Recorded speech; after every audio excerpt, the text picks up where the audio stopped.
అరే వా, ఏ సంగతి? విన్నాను ఏదో జాబ్ వచ్చిందంట, ఏంటి మరి?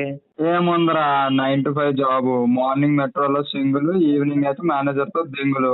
ఏదో అలా ఉంది. ఏదో అలాగే ఉందంట. నీకేటి బా, చిందేస్తూ ఉంటావు అమ్మాయిలతోని, వీళ్ళతోని, మీ బ్యాచ్ తోని. పడ్డం కాదు, ఊరి నిండా అప్పులున్నాయి. మా నాన్న పెద్ద ఆకలా దెంగుతూనే ఉన్నాడు.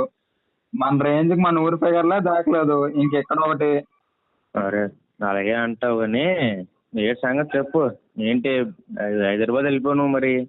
ఏదో వచ్చాను రా, ఎర్ర బస్ ఎక్కి. ఇక్కడ ఏట అర్థం అవ్వట్లేదు. వాళ్ళు ఏదో ఒక డబ్బా కంప్యూటర్లు ఏవో కొడుతున్నారు, మనం చూస్తూ ఉంటున్నాము. ఏదో ఉంది, అలాగ అవుతుంది మరి. సర్లే కానీ నాకు జాబ్ ఇప్పిస్తావా? సో చూడు, నా గురించి అందరం కలిసి పిల్లకి తీగట్లా తేతలు బియ్యం లపేయటమన్నా లడ్డని అన్నాం. లడ్డంతా నీకు సిగ్గుందారా? 3 ఎకరాల పొలము ప్యాకెట్లో పెట్టి పిచ్చిపోక అయిపోయావు. ఇంకా హైదరాబాద్ వచ్చి ఏం పీకుదామని? అనా, మీ బాబు అంత కష్టపడి చదివించింది దేనికిరా? ఆ ఊర్లో ఉండి పొలం చూసుకోక ఇక్కడికి వచ్చి ఏం పీకుదామనిరా? అరే నువ్వే కదరా పాకెట్ గీకట్ అని నేర్పించావు. మళ్ళీ నువ్వు మెల్లగా జాబ్ చేసి దింగేసావు నన్ను తెలిసి. మళ్ళీ నాకంటే వేటి నువ్వు సిగ్గు లేకుండా.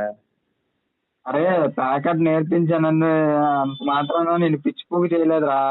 నువ్వు వాళ్ళతో నీళ్ళతో కలిసి ఆడి మొడ్డ గుడిపించావు.